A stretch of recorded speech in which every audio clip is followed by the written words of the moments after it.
Hello friends, तर आम्ही आलेलो आहोत राजमाता जिजाऊ उद्यान. तर उद्यान तुम्ही बघू शकता, किती मोठा डायनासोर आहे.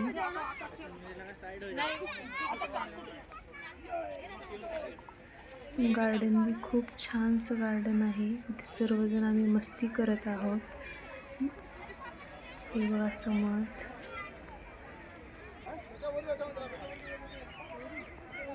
लहान मुलांसाठी खूप छान असं गार्डन आहे.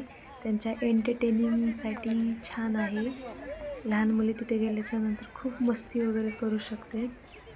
हे बघा किती मोठं आहे.